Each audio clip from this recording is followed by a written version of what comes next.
right, so let's talk about 30-minute blogging. And tonight we want to dive into what you can do with blogging to build your business, what you can do if you want to create a business just using blogging. And it's the principles that really matter when it comes to this, and that is what we want to discuss. What are the principles? So let's talk about what blogging is. And it's the regular creation of information and content delivered to a regular audience. I probably could have said targeted also. These people are looking for specific information. So they're not just looking for general information on the topic.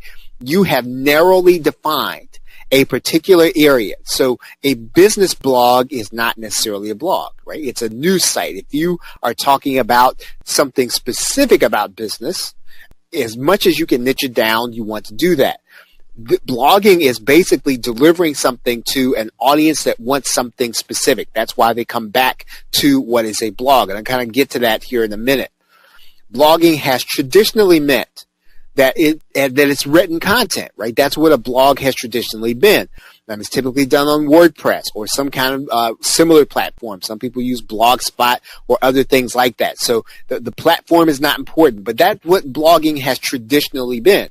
Somebody writes about 300 to 1,000 words, and people read it on a regular basis. They respond to it. They socialize it. They share it. And written content, though, and this is really what's important about what we want to talk about here tonight, is not the entire universe of blogging anymore.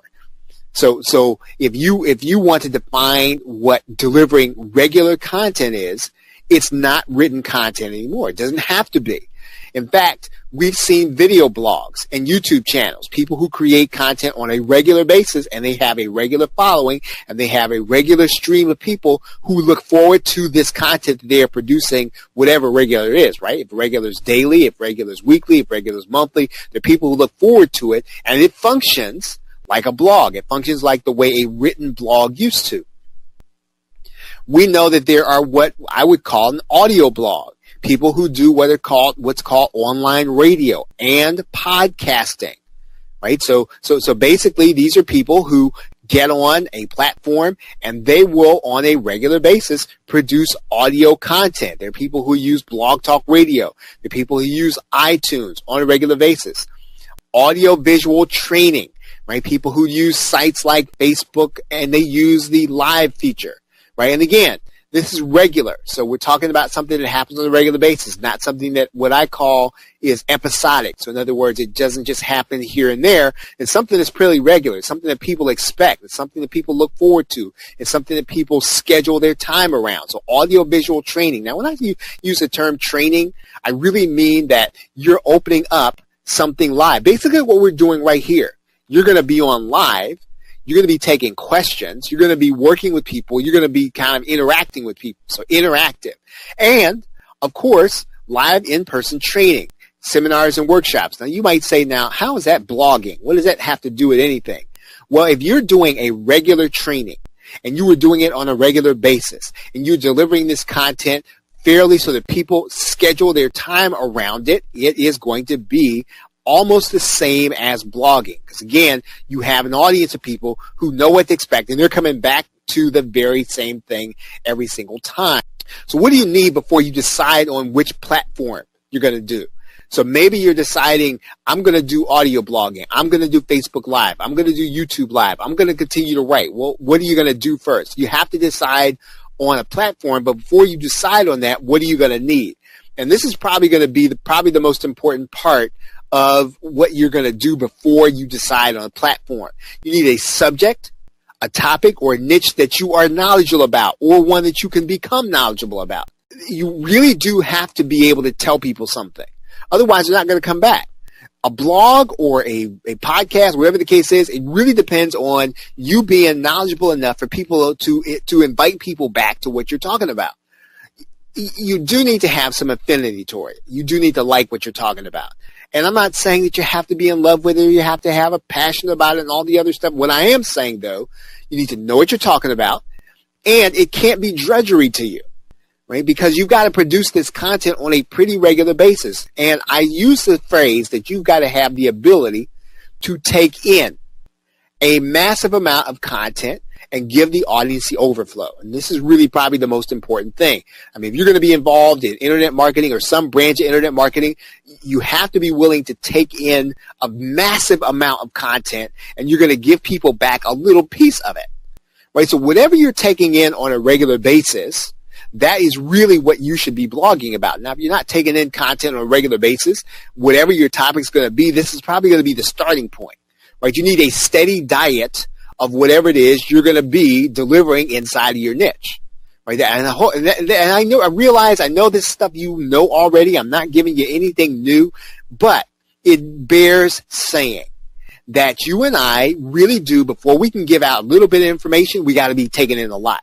The top of the funnel is always going to be wider than the bottom of the funnel. The bottom of the funnel is always really thin, and that's what people are going to be getting from you. They're going to be getting a little bit of all of this stuff that you're putting in at the top. And the stuff that you're putting in the top has got to be broad. You've got to be prolific in terms of what you're taking in. So in other words, your reading sources, your listening sources. And if you don't have a steady stream of whether it's, blogs, books, newspapers, magazines, everything there is in your niche, everything there is on your topic, everything that you can get your hands on, whatever your topic is, you've got to begin to take that in. And I've always said that information overload is basically a situation where you and I have not decided on what our niche is. We have not narrowed it down yet. Because once you narrow it down, then there's no such thing as information overload.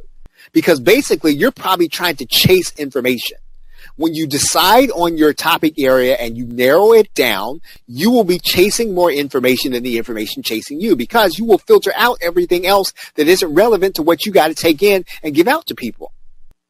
So if you're right now, you are experiencing information overload, it more than likely is the fact that you have not quite yet narrowed down where you're going to focus.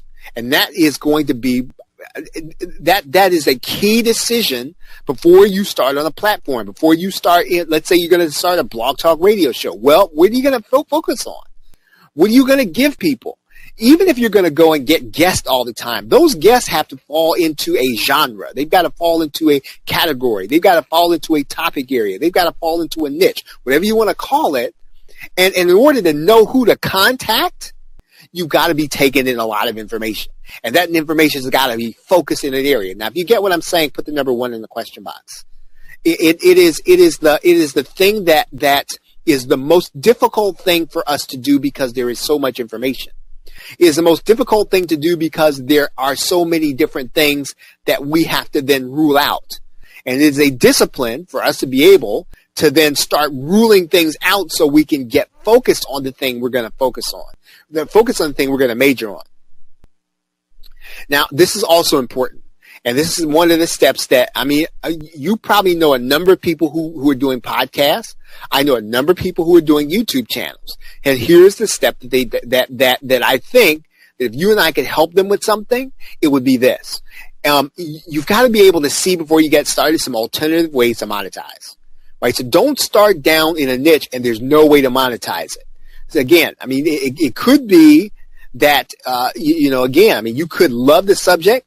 The people could love hearing from you. But if there's no way to monetize it, then you're not going to be doing it long. Because in order to put in the kind of time to generate fantastic content, you have to be able to monetize. Right? So you've got to be able to see alternative ways to monetize. You need to be able to see potential information products or information products that have already been created. You've got to be able to see it. Sponsorship. So in other words, would somebody even, now I'm not saying that you have to have them lined up. I'm saying with the niche that you're choosing, with the topics you're choosing, are there going to be companies that want to reach the audience that would be interested in what you're talking about?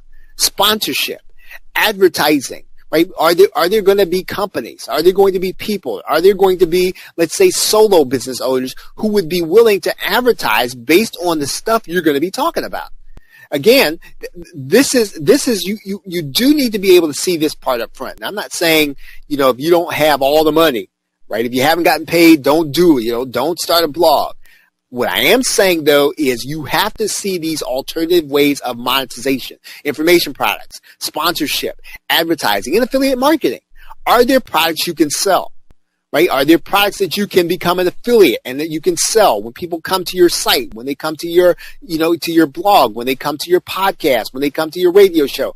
Are there things that you can sell? Now, again, I'm not a big fan of doing affiliate marketing if you don't have the other three things.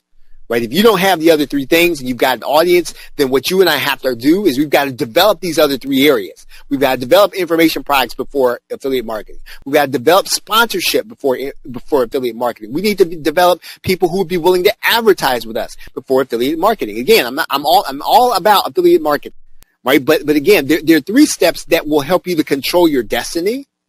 And you don't want to put your let's say your monetization in the hands of somebody else. And that really is what affiliate marketing does, even though it is a viable source. And most people just skip right straight through to affiliate marketing. And really, there's no way to control that income stream, right? Even if you're building a regular audience, if you're relying on affiliate marketing, you have no control over what the other person does to take care of their customers. You have no control over whether or not the person keeps that product up. You have no control over how that person is going to relate to their customers. And so affiliate marketing is fantastic. It's a great way to make money. But you and I, again, have to, as much as we can, try to control our income stream. So if you get that, put the number 2 in the question box. If you understand where I'm coming from. Okay, and then you need what I call EMI. Right, or EMI, right? Evidence of monetizable interest, right? Evidence of monetizable interest in the subject. You need to have evidence of monetizable interest in the subject.